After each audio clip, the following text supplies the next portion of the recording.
E semana passada eu não estava em São Paulo, mas estava acompanhando a palavra que o Saião trouxe à igreja a respeito de planejamento. Planejar o futuro, um caminho seguro. E uma das coisas que eu achei muito interessante do que ele falou é que você precisa se aplicar ao planejamento. Você precisa dedicar tempo àquilo, você não pode fazer as coisas de qualquer jeito. E uma das formas que a Bíblia vai demonstrar que como isso pode ser feito é através da busca do que a gente está dizendo aí, um chamado à sabedoria. Agora, o que é esse conceito de sabedoria que eu quero explanar um pouquinho com vocês aqui? Dentro, por exemplo, de algumas religiões que são de âmbito mundial, nós temos formas diferentes de interpretar isso, mas as religiões que surgem do ambiente semítico, ou seja, as 3 maiores religiões do mundo especificamente, o islamismo, o judaísmo e o cristianismo, têm esse termo sabedoria de uma forma muito parecida. Eu tive que fazer um trabalho por conta do mestrado e a matéria que eu estava fazendo, inclusive a Suzy fez comigo, era hebraico e árabe comparados. Você tinha que pegar algum tema e você fazer uma análise no hebraico e uma análise em árabe. Eu já mal leio hebraico, imagina árabe, né? Árabe para mim são aqueles risquinhos, assim, é muito complicado, é uma língua assim que eu tiro o chapéu para quem lê e fala árabe, porque é difícil, é complicado entender. Mas dentro do conceito do islamismo, isso faz parte do Alcorão, inclusive, a sabedoria tem uma palavra que é muito próxima da sua tradução no hebraico, chama hokmah. Hokmah é sabedoria em árabe e, no caso do hebraico, é hikmah. Vocês percebem que parece que tem a mesma raiz. E essa sabedoria, ela não é uma sabedoria do tipo assim, essa pessoa é muito inteligente, essa pessoa é muito capacitada. Ela é uma sabedoria que ela é quase uma personificação da sabedoria de Deus. É uma sabedoria que ela foge um pouco do âmbito assim apenas do conceito. Ela parece que ela faz as coisas por conta própria. Ela parece que tem atividade por conta própria. E o que eu quero trabalhar um pouco hoje com vocês é como como adquirir sabedoria, como adquirir esse tipo de conceito dentro da sua vida, você incorporar esse tipo de coisa, vai ajudar naquele planejamento que você já deve estar fazendo. Porque nós já estamos na semana 2. Nós já passamos por 2 finais de semana dos 52 que nós temos, então faltam só 50. Olha lá, hein? Só faltam 50, então faltam 300 e alguns dias, que eu não sou tão bom de matemática assim, mas aplicando isso com sabedoria, você vai obter sucesso. E aí eu quero também que você perceba que tem uma qualificaçõezinha nesse sucesso. O sucesso não é o sucesso que a humanidade espera muitas vezes. Às vezes você vai até ter sucesso naquilo que a sociedade diz que é ser bem-sucedido. Mas às vezes você vai ter um sucesso que a sociedade não conhece, que é o sucesso de estar caminhando junto a Deus a cada dia. E eu peço você, se você trouxe a sua Bíblia, para abrir no livro de Provérbios. Janeiro é um mês que tem 31 dias, e aí eu decidi que queria fazer a leitura de Provérbios um capítulo por dia. E eu parei nesses 2 capítulos que eu vou falar para vocês, porque eu votei neles algumas vezes essa semana. Já devia ter passado deles, isso não é desculpa, mas enfim. Hoje é dia 14, era para eu estar no capítulo 14, mas eu estou no capítulo 7/8, que são os capítulos que a gente vai analisar um pouco aqui. E é interessante como o escritor de Provérbios, ao apresentar esse conceito, ele começa fazendo uma correlação. Ele fala assim, olha, nós vamos chegar aqui, esse é o que eu quero mostrar para vocês, mas antes eu quero mostrar o que é vamos dizer assim, o oposto a isso. A falta de sabedoria. No capítulo 7, se você utiliza a versão, nova versão internacional, ele tem um subtítulo chamado Advertência contra a Mulher Adúltera. E a gente pode ampliar um pouco o conceito e seria mais ou menos advertência contra qualquer tentação, contra qualquer coisa que vá atacar o seu planejamento. Ele fala a partir do verso 6, da janela da minha casa olhei através da grade e vi entre os inexperientes, no meio dos jovens, um rapaz sem juízo. Ele vinha pela rua, próximo à esquina de certa mulher, andando em direção à casa dela. Era crepúsculo, o entardecer do dia. Chegavam as sombras da noite, crescia a escuridão. A mulher veio então ao seu encontro vestida como prostituta, cheia de astúcia no coração. Ela é espalhafatosa e provocadora. Seus pés nunca param em casa. Uma hora na rua, outra nas praças, em cada esquina fica à espreita. Ela agarrou o rapaz, beijou-o e lhe disse descaradamente: tenho em casa a carne dos sacrifícios de comunhão que hoje fiz para cumprir os meus votos. Por isso saí para encontrá-lo. Vim à sua procura e o encontrei. Estendi sobre o meu leito cobertas de linho fino do Egito. Perfumei a minha cama com mirra, aloés e canela. Parece que está fazendo chá, né? Mas então. Venha, vamos embriagar-nos de carícias até o amanhecer. Gozemos das delícias do amor, pois o meu marido não está em casa. Partiu para uma longa viagem. Levou uma bolsa cheia de prata e não voltará antes da lua cheia. Com a sedução das palavras o persuadiu e o atraiu com doçura dos lábios. Imediatamente ele a seguiu como um boi levado ao matadouro, como um cervo que vai cair no laço, até que uma flecha lhe atravesse o fígado.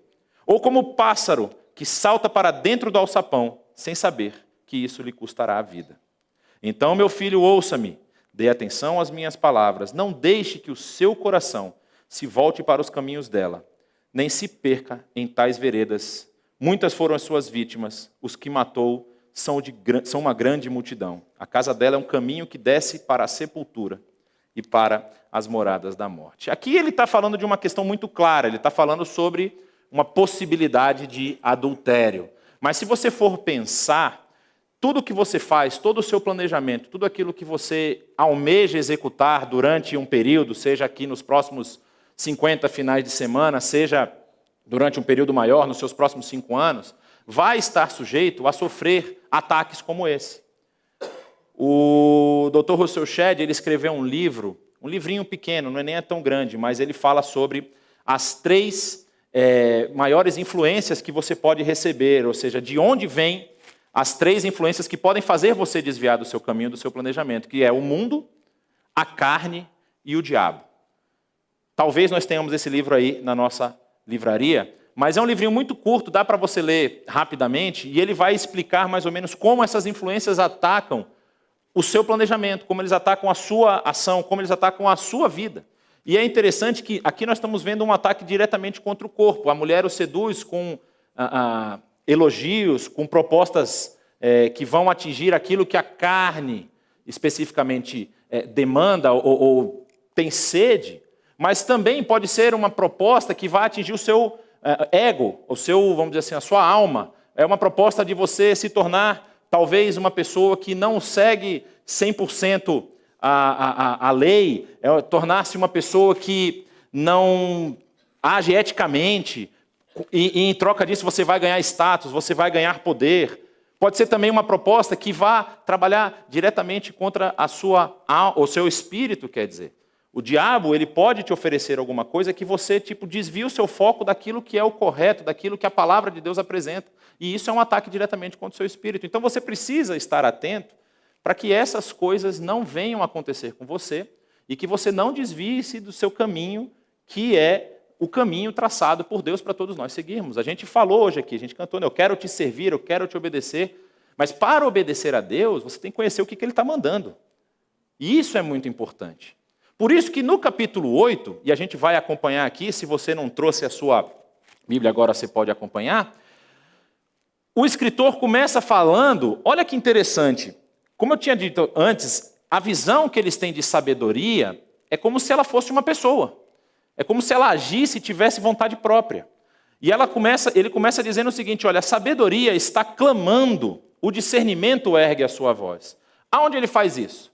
Nos lugares altos, junto ao caminho, nos cruzamentos ele se coloca, meio como um contraponto ao que a mulher adúltera também faz. Ao lado das portas, à entrada da cidade, portas adentro, ela clama em alta voz. A vocês, homens, eu clamo. A todos levanto a minha voz. Vocês inexperientes, adquiram a prudência. E vocês tolos, tenham bom senso. Ouçam, pois tenho coisas importantes para dizer. Os meus lábios falarão do que é certo. Minha boca fala a verdade, pois a maldade causa repulsa aos meus lábios. Todas as minhas palavras são justas, nenhuma delas é distorcida ou perversa.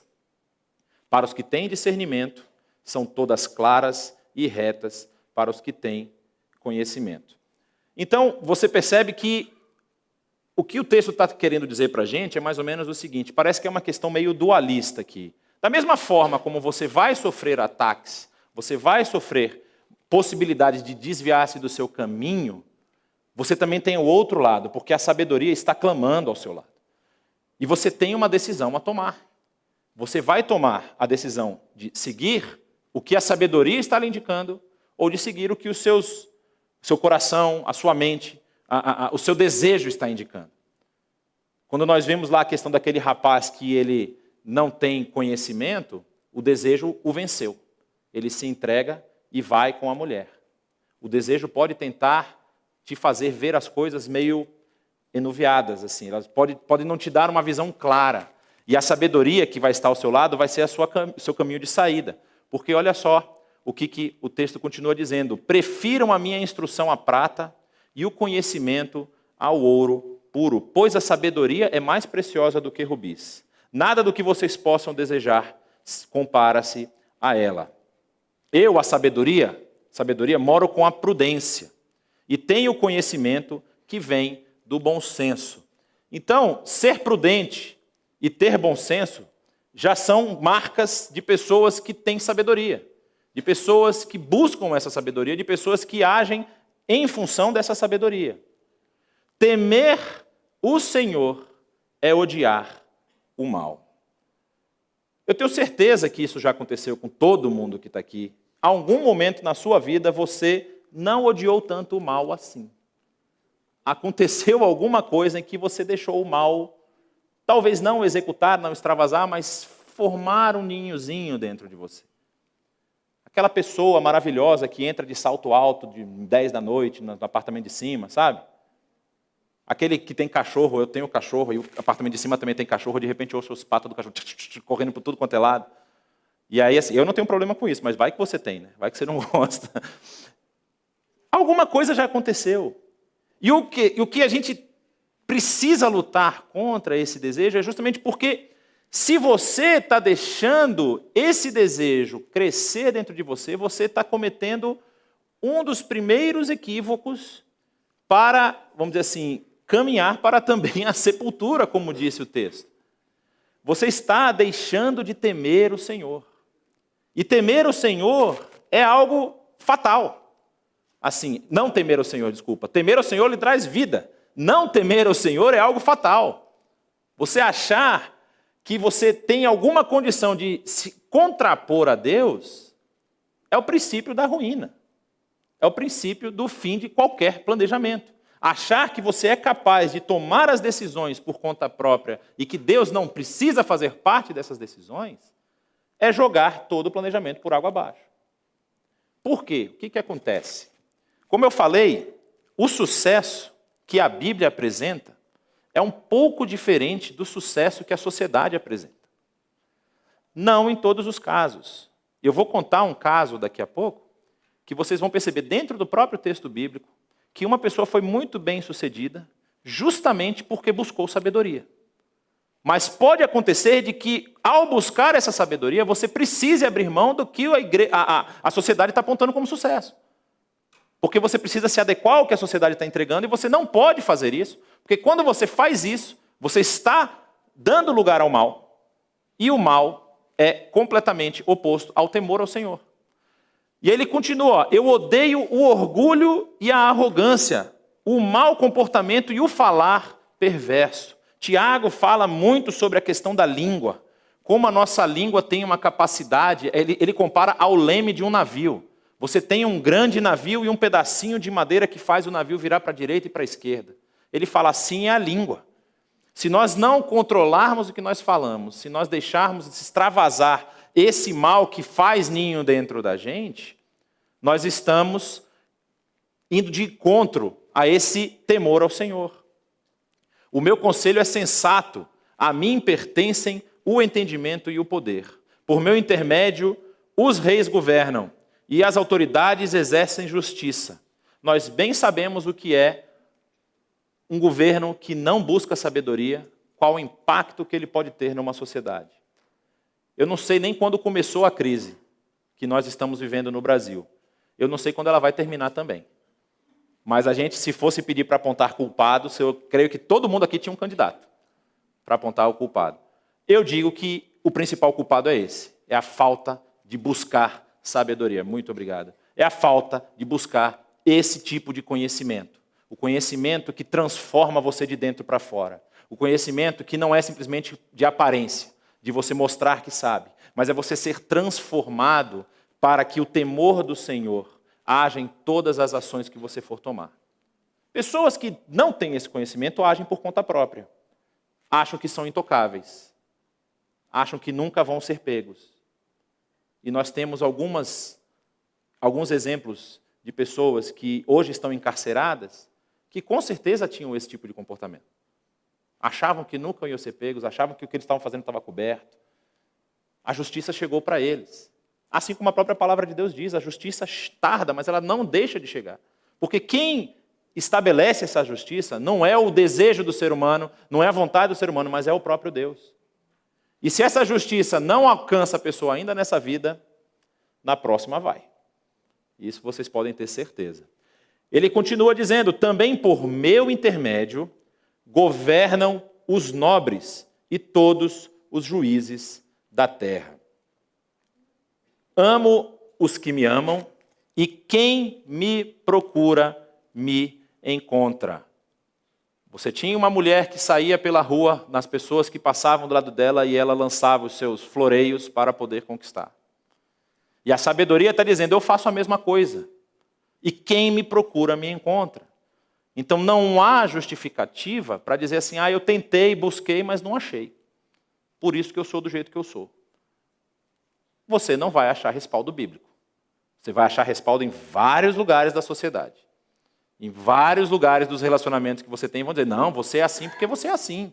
Deus te fez dessa forma. Você tem que exercer aquilo que Deus te fez. Ou você apareceu do nada dessa forma. Eu não vou nem botar Deus, porque tem muita gente que nem acredita em Deus aí fora.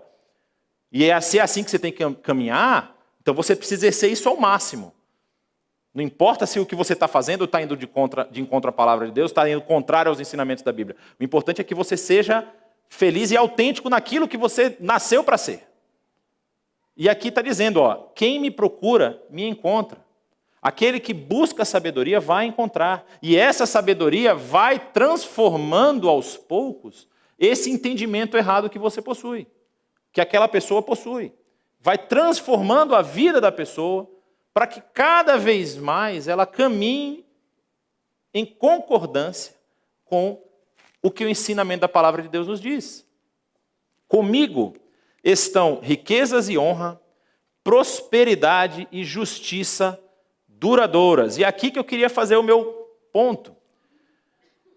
1 Reis, capítulo 3, vai contar a história de um jovem rapaz que já estava sofrendo um desafio diante de um direito, vamos dizer assim, que ele tinha. Porque quando o rei Davi começa a envelhecer, começa a caminhar para o final da sua vida, ele nomeia o seu filho Salomão como seu sucessor. Mas antes de que Davi passe o cajado para Salomão, surge um outro que o desafia. E ele começa a entrar em conflito. E aí o texto do 1 Reis capítulo 3 vai dizer que Salomão foi visitado por Deus, quando ele estava em Gibeon, e Deus pergunta, pede-me alguma coisa que eu vou te conceder. Aí Salomão fala, olha, você foi fiel ao meu pai. O Senhor foi fiel ao meu pai. Tem gente que dói quando a gente fala você para Deus. Então, o Senhor foi fiel ao meu pai. E você foi fiel com ele até o final. E meu pai teve um reino bem-sucedido. Agora, eu sou um cara jovem. Eu tenho um povo para governar. A única coisa que eu te peço é me dar discernimento para poder governar esse povo. Sabe o que Deus respondeu para ele? Deus falou o seguinte, olha, você não pediu a morte dos seus inimigos, você não pediu poder, você não pediu riquezas, você não pediu bens. Como você pediu sabedoria, te digo agora que não haverá em nenhum lugar do mundo alguém como você em sabedoria. Você terá sabedoria. E, por não ter pedido aquelas coisas, você vai recebê-las. Você vai receber poder, você vai receber riquezas. E a história vai contar que o reinado salomônico, o reinado de Salomão, foi o reinado mais próspero do povo de Israel. A Bíblia vai contar as histórias de quais eram as compras que Salomão fazia, de onde vinham o cedro, de onde vinha o linho, quantos cavalos ele tinha. Naquele período, Israel passou por um período de prosperidade tão grande. Tudo porque, lá no início, em vez de pedir riquezas, em vez de pedir poder, aquele que foi colocado como cabeça pediu sabedoria. Meu fruto é melhor do que o ouro puro. O que ofereço é superior à prata escolhida. Ando pelo caminho da retidão, pelas veredas da justiça, concedendo riqueza aos que me amam e enchendo os seus tesouros. Então, pode ser que você enfrente dificuldades, você enfrente lutas, no caminhar com a sabedoria. No buscar a sabedoria, você pode enfrentar muitas dificuldades. Mas ele diz aqui, se você andar comigo, eu vou conceder riquezas a você e vou encher os seus tesouros. E isso naquela época significava o quê? A pessoa que ela anda com Deus, ela é próspera, ela é bem-sucedida. Se a pessoa está passando por dificuldade, ela está com algum problema com Deus, Deus tem algum problema com ela. Nós vamos entender isso com o desenrolar da revelação, que isso não é 100% verdade no quesito de as riquezas que nós buscamos, não necessariamente são riquezas dessa vida. Se vocês lembrarem, por exemplo, o caso de Paulo, quando ele está lá com os seus olhos, como diz o texto, com escamas, e o profeta, que agora eu vou esquecer, como é? Zacarias? Não. Ananias e Safira. Eu estava lembrando, eu falei, será que é o mesmo nome? É o mesmo nome. O Ananias é levado a falar com ele, Deus diz para ele o seguinte, olha, Paulo ainda não sabe o quanto ele vai sofrer pelo meu nome. O próprio Deus diz isso. Então pode ser que a gente enfrente dificuldades e provações. Só que, andando com a sabedoria, você vai ter uma coisa que vale muito mais do que ouro, muito mais do que prata escolhida, que é uma consciência tranquila. Quantas pessoas são ricas, têm dinheiro e não conseguem dormir? Eu já falei isso aqui, o Saião também já falou isso aqui. A taxa de suicídios no mundo é o dobro da de homicídios. As pessoas não lembram disso, não sabem disso. A gente fica preocupado com as pessoas se matando umas às outras, mas na verdade o problema está que as pessoas estão se matando, porque elas não conseguem tranquilidade, elas não conseguem paz na consciência, paz de espírito. E muito disso é resultado justamente de você buscar as coisas erradas, de você estar buscando a aprovação da sociedade, de você estar buscando status, estar buscando poder, quando essas coisas vêm a reboque de quem busca sabedoria. E uma das principais coisas de quem busca sabedoria é entender que todas essas coisas são acessórias. Elas não são o destino final da vida, elas não são o alvo final da vida. O alvo final da vida é caminhar com Deus, é estar em paz com Deus, é ter Deus como seu aliado, que ainda que você passe dificuldade, você vai descansar. Só para vocês terem uma ideia, o maior índice de suicídios ocorre nos países de primeiro mundo. Não ocorre na África, onde nós temos pobreza, e pobreza extrema. Não ocorre no Nordeste, aqui do nosso querido Brasil. Ocorre na Noruega, ocorre no Japão, na Suécia, países que têm um IDH altíssimo, e as pessoas se matam porque não conseguem encontrar sentido à vida. E ele continua dizendo, o Senhor me criou. E aqui o me criou está em destaque porque há uma possível tradução de que não é que o Senhor me criou, mas que o Senhor já estava comigo, ou que o Senhor já me possuía. E esse trecho que nós vamos ver agora, ele aponta para o que muitos teólogos dizem como sendo o texto que embasou João, quando João foi escrever o seu capítulo 1 do seu evangelho. Vocês vão perceber que há muita similaridade com o que nós vamos ver agora, com João 1, né? O princípio estava a palavra e ela estava com Deus e ela era Deus. Olha só, ele me criou como princípio do seu caminho antes das suas obras mais antigas. Fui formada desde a eternidade, desde o princípio, antes de existir a terra. Nasci quando ainda não havia abismos, quando não existiam fontes de águas. Antes de serem estabelecidos os montes e de existirem colinas, eu nasci. Ele ainda não havia feito a terra, nem os campos, nem o pó com o qual formou o mundo. Quando ele estabeleceu os céus, lá estava eu.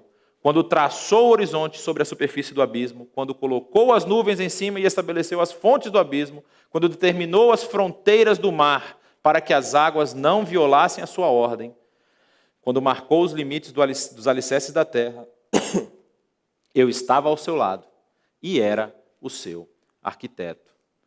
Não é interessante? Parece como que se Jesus fosse a personificação dessa sabedoria. Parece que Jesus ele entra na história para mostrar tudo isso aqui. Jesus estava com Deus e era Deus, e nada do que foi feito se fez se não fosse por ele. Dia a dia eu era o seu prazer e me alegrava continuamente na sua presença. Eu me alegrava com o mundo que ele criou e a humanidade me dava alegria. Se você pensar, se foi realmente isso que aconteceu, se João, ao escrever o seu evangelho, ele, entendendo esse conceito, colocou esse conceito da forma como ele escreveu para apontar que Jesus Cristo, ele representa toda essa sabedoria de Deus, é interessante que, fazendo a ligação, buscar sabedoria significa buscar o próprio Cristo. Buscar caminhar com Ele. Buscar estar ao lado dEle. E essa sabedoria transforma você de dentro para fora, ao ponto de que você agora não mais vive para si mesmo, mas vive para aquele por quem Deus enviou. E é interessante, porque no Antigo Testamento, você não vê aqui, esse não é um texto que fala sobre o Messias. Esse não é um texto que está preocupado em apontar um caminho de salvação ao povo de Israel. Ele está apontando isso para todas as pessoas, para todos os leitores. Ele não fala hora nenhuma aqui que o povo de Israel é quem recebe essa orientação. Essa orientação está à disposição do mundo. A sabedoria, ela clama para todas as pessoas. E o conhecimento de Cristo Jesus, quando esse conhecimento for espalhado por todo o mundo, as pessoas vão ter que tomar essa decisão, que a sabedoria está apontando aqui. Ó. Eu odeio o mal, eu odeio as pessoas que falam coisas mentirosas, eu odeio toda sorte de maquinações para prejudicar os outros. E eu entrego, eu tenho comigo a capacidade de trazer riquezas, de encher os seus tesouros, mas muito mais do que isso, eu tenho a capacidade de te aproximar daquele que pode te salvar. Jesus Cristo é justamente essa ponte que nós temos entre o caminhar com as nossas próprias pernas ou entregarmos a nossa vida para caminharmos junto com Deus. A sabedoria, do jeito que ela está sendo apontada aqui, ela nada mais é do que vamos dizer assim, um conceito. Um conceito que por trás dele está a salvação da própria vida. Porque nós vamos ver aqui, no final, o que diz. Ouçam agora, meus filhos, como são felizes. Felizes é o verbo ashrei, o substantivo ashrei, que está lá em Salmo 1. Vocês lembram o que diz o Salmo 1? Bem-aventurados ou felizes são aqueles que não se detêm no caminho dos ímpios, nem se escarnecedores, nem se assenta na roda dos escarnecedores. Antes tem o seu prazer na lei do Senhor, e na sua lei meditam de dia e de noite. Esses são os que são felizes, aqueles que guardam os caminhos da sabedoria. Ouçam a minha instrução e serão sábios, não o desprezem. Como é feliz o homem que me ouve, vigiando diariamente a minha porta, esperando junto às portas da minha casa. Pois todo aquele que me encontra a vida e recebe o favor do Senhor. E aí ele fala, para concluir, mas aquele que de mim se afasta, a si mesmo se agride. Todos os que me odeiam amam a morte. Então, diante de nós está o caminho apresentado. Esse caminho que tem uma bifurcação. Ou eu busco a sabedoria, e ao buscar essa sabedoria eu vou encontrar o Cristo, aquele que Deus enviou, e vou entender que Ele é toda a sabedoria de Deus, e que Ele tem esse poder para me transformar, Ele tem esse poder para fazer os meus planos corretos, Ele tem esse poder para fazer com que o meu foco não esteja nas coisas do agora, mas nas coisas que estão por vir. Ou eu busco a minha própria morte, ou eu caminho para a minha própria sepultura.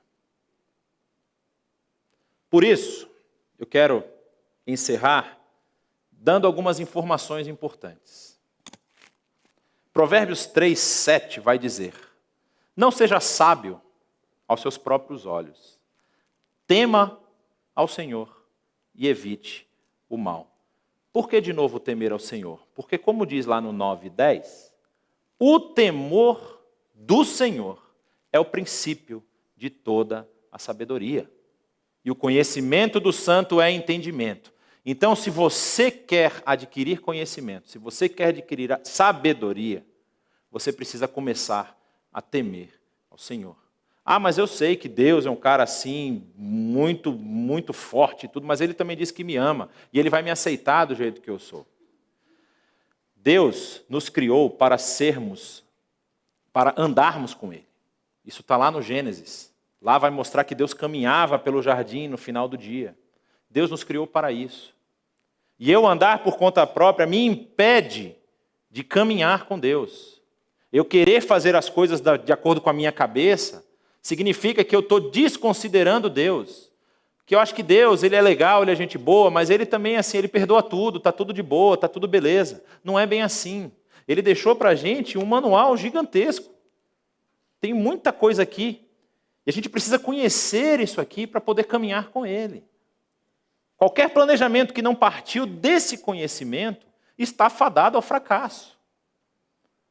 Todo planejamento que sai da própria palavra de Deus, por mais que a sociedade diga, mas isso não é um planejamento que eu quero seguir, não tem problema, porque ele vai ser bem-sucedido. E ele vai ser bem-sucedido porque mais importa agradar a Deus do que aos homens.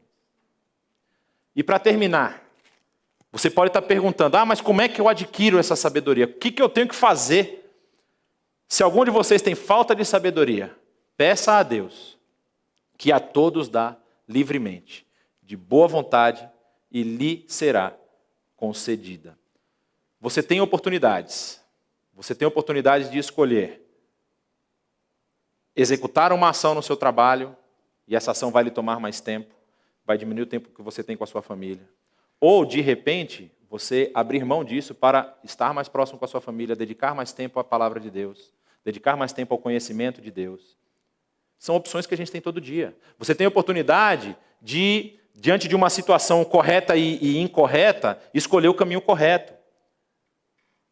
A própria palavra de Deus vai dizer que não há nenhuma tentação em cima de nós que nós não possamos suportar. Deus não permite que isso aconteça, porque há sempre uma válvula de escape. Vocês querem ver? Quando Caim e Abel apresentam os seus sacrifícios, o sacrifício de Caim não é aceito. O sacrifício de Abel é aceito. Caim fica furioso, fica bravo. E Deus vai falar com ele. O que Deus fala com ele lá? Deus vira para ele e fala o seguinte: ô Caim, por que você está bravo? Se você fizer o seu melhor, eu não vou aceitar. Mas lembre de uma coisa, o pecado está na porta. Compete a você dominar sobre ele, e não ele sobre você. E nós sabemos como a história terminou. Caim deixou o pecado extravasar, e foi o primeiro homicídio, que começou num culto, como o Saião já gosta de dizer, né? Essa é a questão. Nós precisamos optar por buscar a sabedoria, buscar o discernimento, buscar o conhecimento de Deus, para que na transformação que esse conhecimento vai causar em nós, nós possamos cada vez mais andar com Deus, caminhar com Deus, estarmos próximos dele. Aí aquele planejamento que nós precisamos fazer, como nós ouvimos na semana passada, vai fazer todo sentido. Porque ainda que o planejamento que a gente trace, as ideias, eles precisem de ajustes, eles vão receber os ajustes baseados no conhecimento de Deus, e não naquilo que eu acho que tem que acontecer.